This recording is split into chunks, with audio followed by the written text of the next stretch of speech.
I'm in Chicago right now and we're just getting finished setting up for an interview shoot that we're doing tomorrow, and we're actually using the Ursa Mini 4.6K for this particular shoot.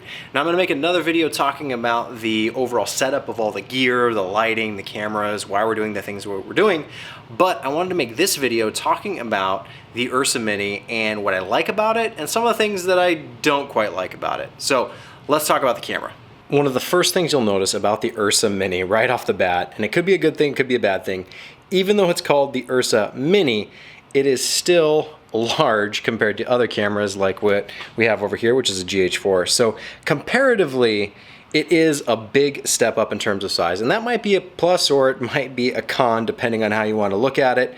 But for me, the size isn't too overwhelming, and I do kind of like the little bit beefier nature of the camera in general. There's a huge LCD display right here, which is great for setting focus and looking at color and making sure everything's going well. It's actually a touch screen as well, but we'll get into that in a little bit. And the version that I got is the EF mount version. This is a rental, but there is a PL mount version as well that you can get. Most of the buttons on this camera are located right inside here. There's also some of the same buttons on the outside here, and that's pretty much it. We've also got a side handle with a few buttons up there, and there's in and out ports, SDI only. There's no HDMI on the Ursa Mini. Unfortunately, it would have been great to have both, but only SDI. So I guess if you're gonna have one or the other, maybe that's a good thing, maybe it's a bad thing. We've got power, we've got XLR inputs, and we've got the battery mount on the back. This takes the Anton Bauer batteries. You would think there might be more to talk about, but that's pretty much it. It's very, very basic, and I don't really like it, and there's a couple reasons for that. First and foremost, a camera of this caliber, in terms of, it's about $5,000 for this body, for the 4.6K version. There's no built-in ND filters, and I really think there should be. Cameras in this league, you're looking at stuff like the FS7, maybe a little bit lower end, you've got your DVX 200s that have built-in ND filters, and on a professional camera like this, I think that should be a feature, that you don't have to rely on external, lens filtration, that it's built right in for quick ease of use. Another thing in terms of lens mount, the ND filter being built in, I don't like that it's only available in the EF mount.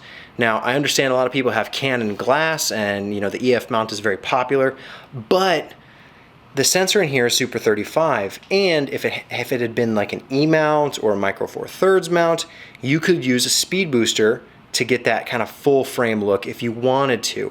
And I think a mirrorless style mount, even though there's no mirror in here, it's still using an EF mount, which is traditionally built for a mirror box. Having that be the case, you can't use a speed booster on it, meaning you can't have that flexibility like you get with something like the Sony FS7, which is an E mount, and you can put a speed booster on it and get a full frame look if you want in a video camera. It's a great feature to have, and it's unfortunate that they only have the EF and PL mount Ursa Minis. Now, I might be able to overlook the ND filter and the less flexible EF mount. However, there's another huge issue I have with this camera. Now, I mentioned the buttons in here. You may notice that these buttons, there's not a lot of them, and they're not very helpful. We've got an iris button, a focus button, a peaking button, and a program button, menu, power, and then your playback buttons, as well as recording, and you have some audio levels here. Cards go here. It does take CFast cards, so keep that in mind. They're a little bit more expensive, but it's nice that they're not proprietary like some of the other cameras. So anyway, back to the buttons, because that's my main issue. This iris button is for auto iris. This focus button is for autofocus. Both of those features, not very helpful. You may notice these buttons over here, also similar. Auto exposure, autofocus.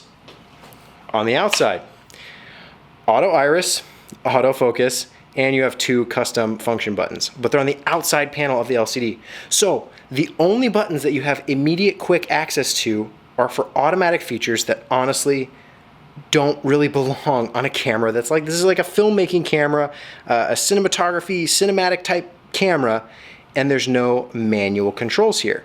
In order to get access to the manual controls, you have to go into the menu. This is where that touchscreen comes into play. You have to go into settings, you can pick your ISO, you can pick your white balance, and you can pick things like your codec, your recording format, sensor area, dynamic range, all these things, right? You can pick your audio features. And a lot of these settings are settings that are normally for a camera menu, but stuff like ISO and white balance should be a lot more accessible than having to dig through a camera menu, especially when there's buttons out here. There's plenty of room on this thing. There's tons of room. They could have had more buttons, and they just simply don't. Now you may be asking yourself, how do you set iris?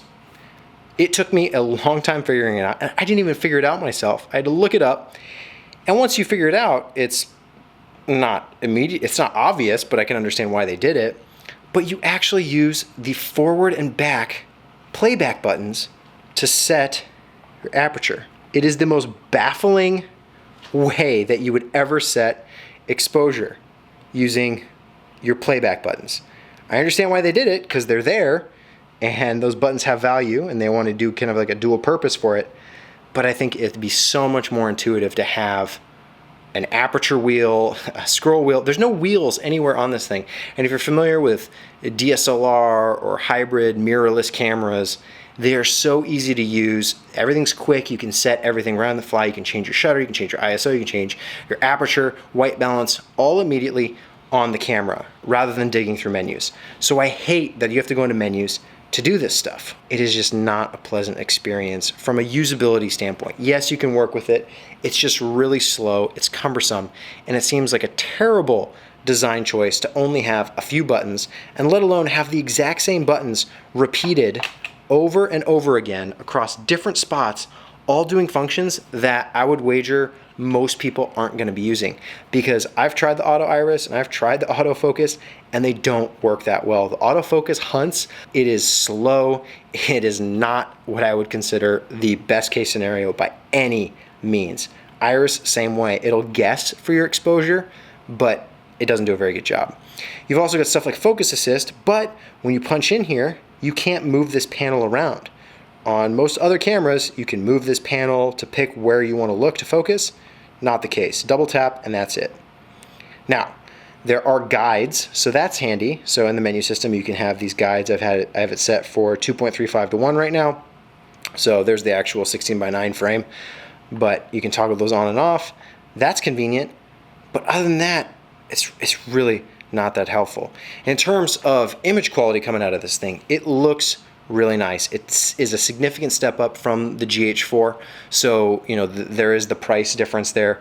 This is about $1,000 camera here for the GH4, while this is around $5,000. So you are getting more bang for your buck in terms of image quality, but there could have been some very basic design decisions that they could have got right, but I think they just got terribly wrong.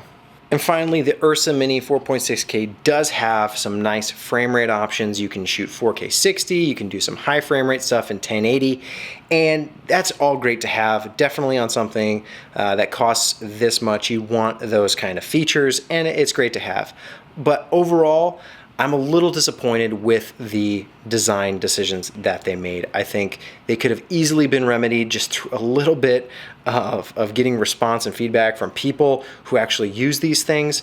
Image quality is great. If you're gonna rent one or you're gonna buy one, it's gonna give you good looking images. I love the footage that's coming off of it. Haven't had any problems right now. There've been a lot of people talking about it erroring out or it glitching out. This is a rental from Lens Rentals, and even Lens Rental says that they do not recommend this for professional use because of the unreliability factor. I haven't had an issue with it yet, but I also haven't had a ton of hours on it either. So that may become a factor at some point. We'll see.